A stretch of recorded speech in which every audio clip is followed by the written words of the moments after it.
My name's Clara, and if you'd told me a year ago I'd be where I am now, I'd have laughed in your face. Life's been no fairy tale for me. Born and raised in a small town, life handed me lemons, and frankly, the lemonade never did taste sweet.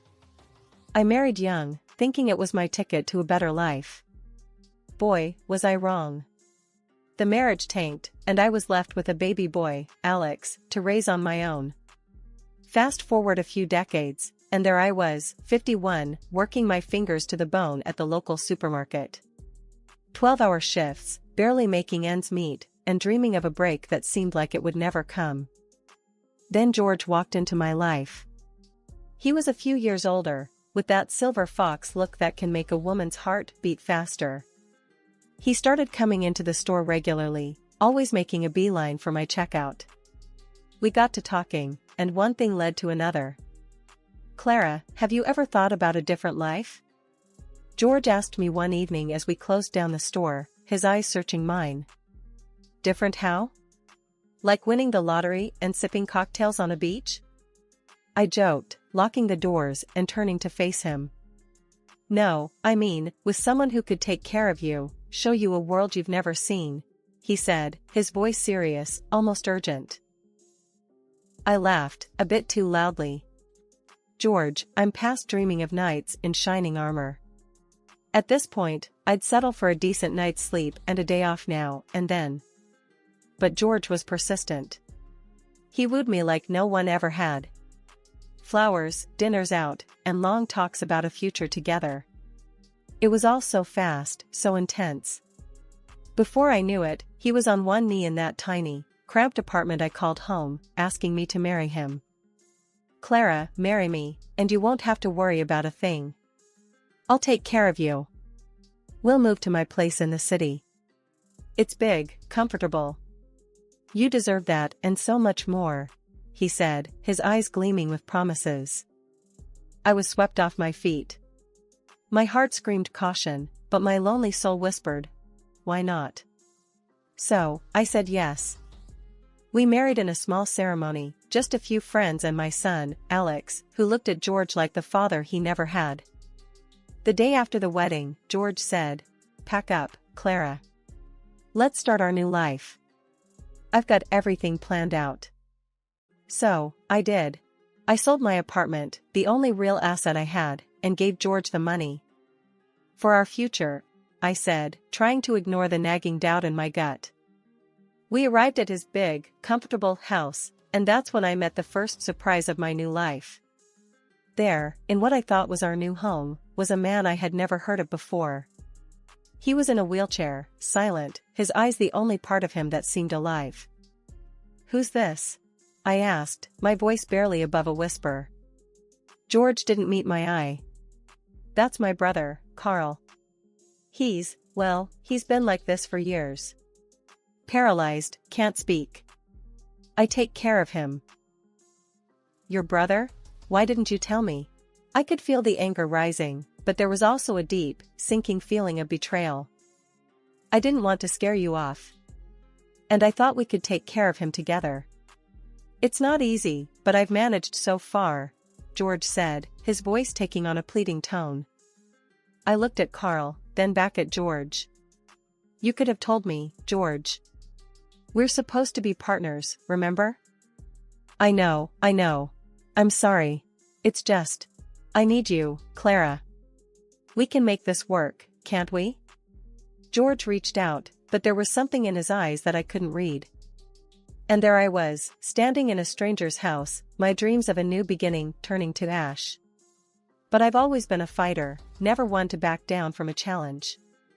So, I rolled up my sleeves, ready to face whatever this new life threw at me. Little did I know, this was just the tip of the iceberg. "All right, George. We'll make it work. But no more secrets, okay? We're in this together," I said, trying to sound more confident than I felt. George smiled, relief washing over his face. "Together," he echoed, but even then, I wondered what I had gotten myself into. Settling into George's house was like stepping into an alternate reality, one I hadn't signed up for. The big, comfortable house he boasted about was more like a full-time care facility, minus the staff. And Carl, the brother I hadn't known existed until we walked through the door, was now my responsibility too. The first few days were a blur of trying to figure out how to care for Carl, maintain the house, and adjust to a life I wasn't prepared for. "Alright, George, how do we do this? You gotta show me the ropes here," I said one morning, finding George in the kitchen, nursing a cup of coffee. The sunlight streamed in, casting shadows that seemed too stark for the early hour. George looked up, his eyes weary. "Clara, I know this is a lot. I should have prepared you better. Carl needs constant care, and I've been managing alone, but it's hard." "Managing? You call this managing?" I couldn't keep the edge out of my voice. "You've been hiding this from me. You think I'm just gonna step in and play nurse?" "Clara, please." George's voice was low, pleading. "I need your help. It's just until we figure something out. Carl's condition, it's not easy." I took a deep breath, trying to quell the rising tide of anger and betrayal. "Fine. But you're gonna teach me everything. And I mean everything, George. I'm not a miracle worker." Of course, of course. Thank you, Clara." George seemed genuinely relieved, but it did little to ease my frustration. The following weeks were a crash course in caregiving that I never wanted. George showed me how to lift Carl, change him, and manage his medications. The tasks were daunting, and the responsibility weighed heavily on me. Part of a family I didn't choose, in a life that felt like a trap. As the days turned into weeks, I found myself adapting out of necessity. Carl, despite his condition, was a gentle soul. His eyes spoke volumes, and in them, I saw gratitude and a kind of silent camaraderie. "Hey, Carl, how we doing today?" I'd ask, trying to keep the mood light as I went about my tasks. Carl couldn't respond, but his eyes would follow me, and occasionally, there'd be a flicker of something that looked like a smile. "It's just you and me, buddy," I'd say, half joking, half serious. The dynamic duo. But the strain of caregiving, coupled with the isolation of our situation, started to take its toll. George was around less and less, claiming work demands, leaving me to manage the household and Carl's needs on my own. The days turned into a monotonous cycle of caregiving, housework, and waiting for George to come home. Each evening, I'd watch the driveway, hoping for a sign that things would change, that George would find a way to lighten the load. But as the sunset faded to darkness, I'd be left with the chilling realization that I was on my own in this. "Tomorrow's a new day, Clara," I'd tell myself, clinging to a hope that was as fragile as the silence that filled the house. But with each passing day, that hope dimmed, overshadowed by the reality of my new beginning. The year rolled by like a slow-moving storm, each day blurring into the next. There I was, knee-deep in the endless tasks of caring for Carl, scrubbing floors, and tending to a bunch of pets that seemed to multiply when I wasn't looking. George? He was hardly ever around, always off on some business trip or another. The man was like a ghost, appearing just long enough to remind me he existed before vanishing again. Every month, like clockwork, $3,000 would land in my account. It was supposed to be enough, George said. Enough for what, though? Couldn't even splash out on a new dress for Christmas, let alone anything else. Every penny was accounted for, every expense had to go through George. Felt like I was more of an accountant than a wife. The few times George did show up, it was like having a stranger in the house. We'd dance around each other, making small talk that felt as stiff as the collars on the shirts I ironed for him. "George, this isn't working," I finally said one evening, as he packed his suitcase for the umpteenth time. "Feels like I'm just the help around here." George, always so smooth, just flashed me that salesman smile of his. "Clara, babe, you know how it is. The business needs me. But hey, I'm providing, right? You got everything you need." I snorted, folding my arms. "Everything except a husband." "What's the point, George? You're never here. This house, it doesn't feel like a home." It's just empty. He paused, his smile faltering for a moment. Look, I know it's tough. But it's all gonna pay off, you'll see. Just gotta hang in there a bit longer. Hang in there? I was hanging by a thread. But arguing with George was like talking to a brick wall.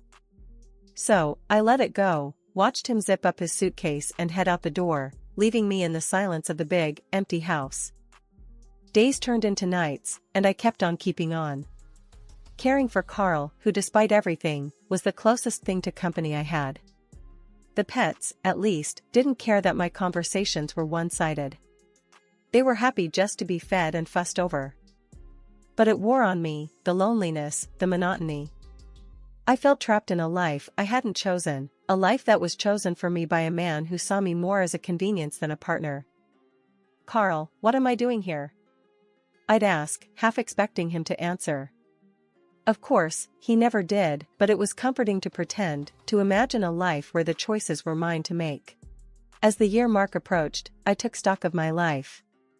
I was a caregiver, a housekeeper, a maid in a house that didn't feel like mine. My husband, a ghost, only present in the money he sent and the brief visits that left me feeling more alone than ever. That year, as autumn turned the leaves golden, a letter arrived that would flip my world upside down. It was addressed to Carl, but with George away, as usual, curiosity got the better of me. The envelope was thick, official-looking. I turned it over in my hands, debating, before slicing it open.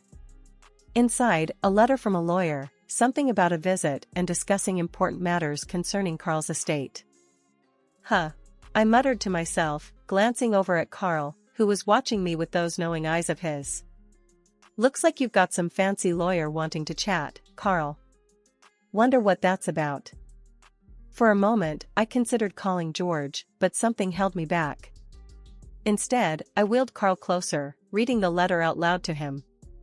When I finished, Carl did something he hadn't done in a long time. He moved his hand, weakly gesturing for me to put the letter down and not to call George. You don't want me to call him? I asked, surprised. Carl managed another weak gesture, a confirmation. It was the most communication we'd had in months, and it left me more puzzled than ever. A few days later, the lawyer arrived, a Mr. Thompson, carrying a briefcase and wearing a look of solemn importance. I showed him into the living room, where Carl was already waiting, the letter on his lap. Mrs. Clara Smith, Mr. Thompson began, then paused, checking his notes. I'm here to discuss Mr. Carl Jackson's affairs. I nodded, feeling out of my depth. Yes, I've been taking care of Carl. George is away on business. I see. Well, it's imperative Carl is part of this discussion. It concerns his estate and his well-being, Mr. Thompson said, opening his briefcase. As the lawyer laid out documents, I sat, stunned, as he explained the truth. Carl, it turned out, was the wealthy owner of the house and much more besides. George, on the other hand, was not the brother he claimed to be but a hired caretaker, paid handsomely to look after Carl. And there I was, playing the maid, the nurse, the everything, under false pretenses. Wait, so you're telling me this whole setup? George pretending to be Carl's brother, it's all been a lie? I asked, my voice rising with each word. Indeed, Mrs. Smith. I'm afraid you've been misled. Carl here is my client, and he's been under the care of George, whom we've been paying a significant sum to ensure Carl receives the best care possible, Mr. Thompson explained, not unkindly. And what about me? I've been doing all the work, thinking. My voice trailed off as the anger and betrayal settled in. Does this mean I'm just, what, exactly? Unfortunately, it appears you've been unknowingly drawn into this deception. This is a matter we need to rectify, for Carl's sake and for legal reasons, Mr. Thompson continued, glancing sympathetically at me then at Carl. The room spun as the implications of Mr. Thompson's words sunk in. All this time, George had been using me, using us, for his own gain.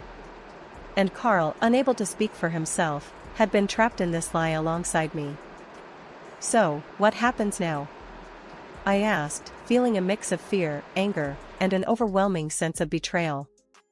We will need to reassess Carl's care arrangements, including revisiting the financial agreements, Mr. Thompson said, closing his briefcase with a final click. As the lawyer left, promising to be in touch with next steps, I turned to Carl, tears in my eyes. "I'm so sorry, Carl. I had no idea. We'll sort this out, I promise." Carl's eyes met mine, and in them, I saw a glimmer of something like forgiveness, or maybe just understanding. It was a small comfort, but in that moment, it was all I had. After the bombshell Mr. Thompson dropped about my entire life being a lie, he hit me with another gut punch. "Unfortunately, you'll have to leave the house," he said, his voice all business, no warmth. Panic gripped me like a vice. Leave? To where? My apartment, my little bit of independence, was gone, sold because of George's sweet-talking lies. I gave him everything, and now I was about to be left with nothing. That night, I cried until the tears wouldn't come anymore, my heart a mix of hurt, betrayal, and fear. By morning, desperation replaced despair. I had to do something, anything. With a shaky resolve, I approached Carl. Even though he couldn't respond, I hoped he could understand. "Carl, I've got nowhere to go," I started, my voice cracking. "I was wondering, maybe, could I work for you? Officially, I mean. I can take care of you, like I've been doing." It was a shot in the dark, but Carl's eyes, they always seemed to understand more than he let on. And in that moment, they told me I wasn't alone in this mess. Mr. Thompson was called back in, and I laid it all out, raw and unfiltered. I've been doing the job anyway, haven't I? Taking care of Carl, the house, everything. I need this job. Plus, you won't find anyone who cares about Carl more than me. To my surprise, Mr. Thompson didn't immediately shut me down. Instead, he nodded, tapping his pen against his chin. "Let's see what we can arrange. It's an unusual situation, but given the circumstances, it might be the best solution for Carl." The next few days were a whirlwind. Mr. Thompson worked with Carl's legal team to draft a new contract, this time with my name on it, as Carl's official caregiver. The salary was more than I'd ever dreamed of, a stark contrast to the measly sums George used to send. When Mr. Thompson handed me the contract, I felt a weight lift off my shoulders. "You'll be compensated fairly for your work, and more importantly, you'll have a place to stay," he said, handing me a pen. Signing that contract was the first step towards reclaiming my life, towards something that felt like justice after months of deception. "Thank you," I told Mr. Thompson, and even though Carl couldn't speak, I looked at him, adding, "And thank you, Carl, for giving me a chance." With the ink drying on the contract, I felt a mix of emotions. Relief, because I wasn't going to be homeless. Pride, because I'd stood up for myself and fought for what I needed. But underneath it all, there was a thread of sadness for the life I thought I'd have with George, for the love I thought was real. In the months following my employment under the official capacity as Carl's caregiver, life took on a routine that was both comforting and challenging. One morning, as I navigated the quiet halls of the large house, I found myself reflecting on the journey that had led me here. The weight of my pending divorce and the legal battle against George hung over me like a storm cloud, yet within these walls, I found peace. "Good morning, Carl," I greeted, entering his room with a tray of breakfast. "How are we feeling today?" Carl's response, as always, was nonverbal, a slight nod, and a glimmer of appreciation in his eyes. Over time, I'd learned to understand these subtle cues, the silent language that spoke volumes. As I busied myself with his care, I couldn't help but think about the impending court date. The thought of facing George, of recounting the web of lies and deceit he had woven, filled me with a mixture of dread and determination. The day of the trial arrived with a sense of finality. Standing outside the courtroom, Mr. Thompson at my side, I steeled myself for what was to come. "You ready for this?" Mr. Thompson asked, his voice steady and reassuring. "As ready as I'll ever be," I replied, drawing a deep breath. It's time to close this chapter, once and for all. The proceedings were a blur, a mix of legal jargon and cold, hard facts. When it was my turn to testify, I spoke with a clarity and strength I didn't know I possessed. I told the court about George's deception, about the life I was led to believe we would have together, and the reality of my role as an unwitting caretaker. In the end, justice was served. George was convicted of fraud, sentenced to several years behind bars. Walking out of that courtroom, I felt a weight lift off my shoulders, a sense of closure that had long eluded me. Life after the trial settled into a new normal. Carl and I continued our daily routines, the house filled with a quiet respect for the bond we shared. And then, just as I had begun to find my footing, Carl passed away. The news of Carl's death was a blow, a painful reminder of the transient nature of life. Yet, in his passing, Carl left me a final gift, a gesture of immense generosity. The lawyer informed me that Carl had bequeathed his entire estate to me, a decision that left me stunned and humbly grateful. Sitting in the now quiet house, I realized the full extent of Carl's kindness. He had given me a chance to start anew, to build a life on my own terms. "You've really done it, Carl," I whispered, a mix of sadness and gratitude in my voice.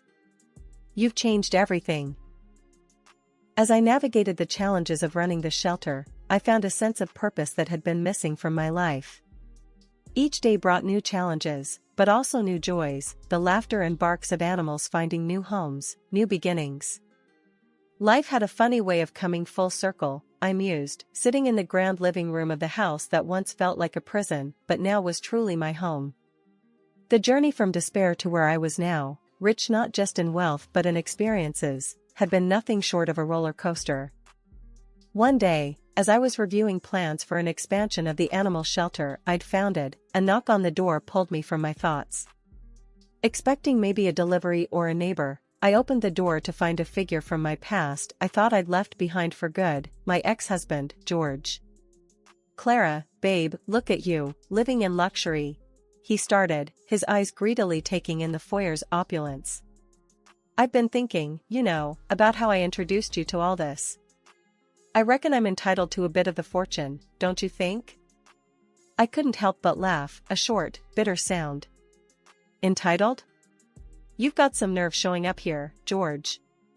After everything, you really think you can waltz back into my life and demand money?" George shifted uncomfortably, his confidence waning under my gaze. "Come on, Clara. I was the one who brought you into Carl's life. Without me, you wouldn't have any of this." My laughter died, replaced by a steely calm. "Listen here, George. You brought nothing but lies and misery into my life. Everything I have now, I earned through my own hard work and Carl's generosity. You have no claim to any of it." He took a step forward, but I stood my ground. "I'm warning you, George. Leave now, or I'll call the police. You've lost. It's over." For a moment, it looked like he might argue further, but then the fight went out of him. With a sneer, he turned and walked away. True to my word, I watched him go, and then shut the door firmly behind him. That was the last I ever saw or heard of George. Where he ended up, I didn't care to know. Standing up for myself against George was a turning point. It was the moment I truly felt I had taken control of my life, a stark contrast to the woman I was when I first met him. Now, I was using my resources to give back, to offer a second chance to animals in need, much like the second chance I'd been given. Life was good. My son had recently married, and I was about to become a grandmother, a new chapter one couldn't wait to start. The animal shelter was thriving, a testament to the unexpected path my life had taken. Reflecting on my journey, I felt a deep sense of pride. From the ashes of my old life, I'd built something meaningful, something lasting. I had found happiness not just in the wealth and comfort that surrounded me, but in the knowledge that I was making a difference, both in the lives of animals and in the community around me.